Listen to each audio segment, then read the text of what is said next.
화가님들과 만나다 보면 어색한 이름을 듣기도 합니다. 요즘은 이상한 이름을 따로 써야 되는가 봅니다. 소개를 하면 이렇게 소개를 하기도 하죠. 본명은 누구누구인데 화명은 이렇게 쓰고 있어요 라는 말을 합니다. 화가의 이름으로 쓰고 있다는 것으로 이해는 가지만 사전에도 없는 말입니다.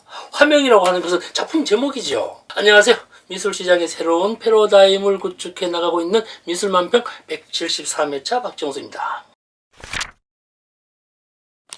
우리 미술계뿐만 아니라 시인이나 소설가 이런 분들 다른 이름 많이 쓰죠. 기억하기 쉬운 이름이 아니라 남들과는 다른 조금은 특이한 이름으로 만들어지는 것 같습니다. 우선 결론부터 말씀드리자면요, 화가의 다른 이름이라고 해서 화명이라고 말해서는 안 된다는 것을 말씀드렸죠. 예로부터 문인이나 화가들은 예명이 아니라 이명이나 아호를 쓴 것이 일반적인 것이라고 말씀부터 드립니다. 이명이나 아호라고 이야기를 해야 된다는 것이죠. 되게 유명한 추사 김정희 같은 경우에는 호만 503개가 넘는다고 알고 있습니다. 밝혀진 것만요. 아호는 자신을 지칭하는 이름으로 스스로 만들거나 남이 붙여주는 별명과 비슷합니다. 작가의 필명이나 닉네임 이런 것들을 이야기하죠. 우리 미술계 중 유명한 사람 많죠. 의제, 정전, 남농, 운보, 유산, 글씨 쓰는 석점 이런 분들, 서예나 한국화 하시는 분들 중에는 아호를 사용하시는 분들이 상당히 많습니다. 간혹 화가들 중에 본명과 다른 이름을 사용하면서 예명이라고 말하는 경우도 있는데, 예명은 본원을 숨기고 영화나 드라마처럼 전혀 다른 삶을 살아가는 화가들의 다른 이름을 지칭합니다. 요즘은 잘 쓰지 않지만 다른 자라 쓰기도 하고 아호, 이명 말씀 많이 하셨죠. 화가들의 다른 이름을 좀 지칭하다 보면요, 요즘 말로 부캐라고 해도 무방할 것 같습니다. 화가들이 이명을 쓰거나 아호를 쓰거나 부캐이거나 작품 매매와 작품 활동을 위해 도움이 된다면 그리하여야 하는 것이 마땅한 일이라고 생각을 합니다. 공산품에는 회사 이름보다는 상품 이름을 더 많이 부각시키기도 합니다. 상품은 브랜드성이기 때문에 기업명보다는 다른 이름이 훨씬 더 유리한 부분이 많습니다. 그러나 예술작품은 공산품이 아닙니다.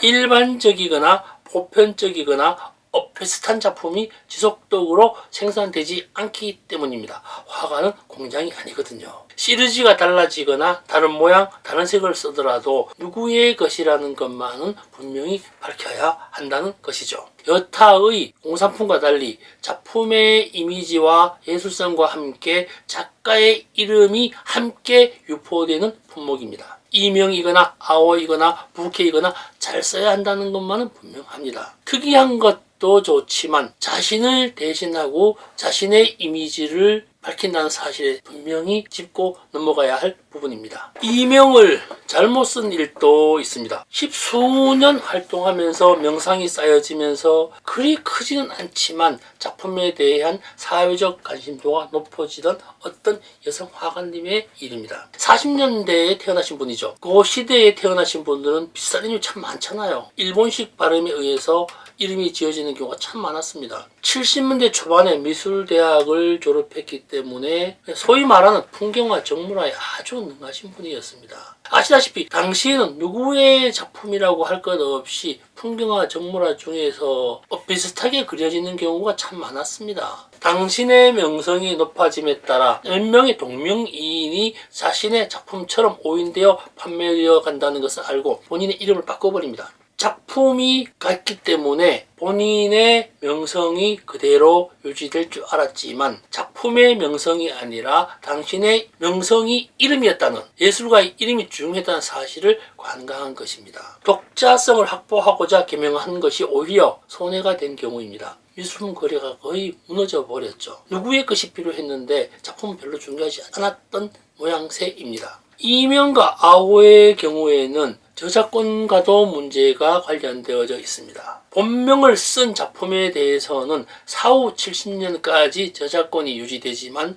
실명이 아닌 이명이나 아호의 경우 또는 무명으로 발표된 작품의 경우에는 발표된 때부터 70년까지 저작권이 보호됩니다. 차이가 있죠. 본명은 사후 70년이지만 이명인 경우에는 발표된 시점부터의 70년입니다. 다만 이명을 쓰다가 거기에 본명을 재기입한 경우에는 본명 작품과 마찬가지로 사후 70년으로 변경됩니다. 이런 차이가 있음을 주시할 필요가 있습니다. 대중 스타들의 예명이 워낙 일반화되어서 별스럽지 않지만 화가들의 이명은 여전히 낯설기도 합니다. 첫 개인전을 시작하면서 이명을 쓴다면 별 문제가 없지만 어느 정도의 작품 이미지와 본명에 대한 명성을 확보한 이후에 이명을 쓴다는 것은 참 신중을 기해야 할 필요가 있습니다. 개인 스스로가 자기의 작품에 이명을 쓰는 것에 대해서 반대할 이유는 없습니다. 그렇지만 미술 투자 아니면 미술 매매의 입장에서는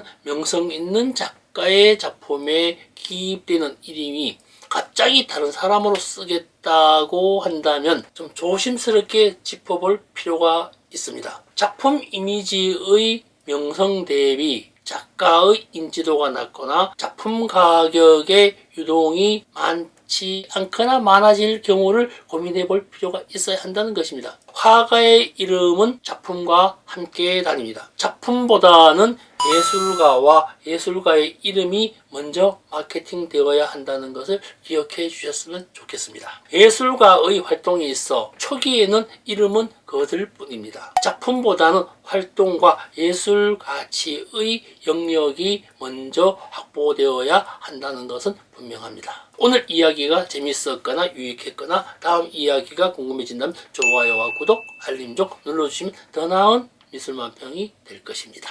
고맙습니다.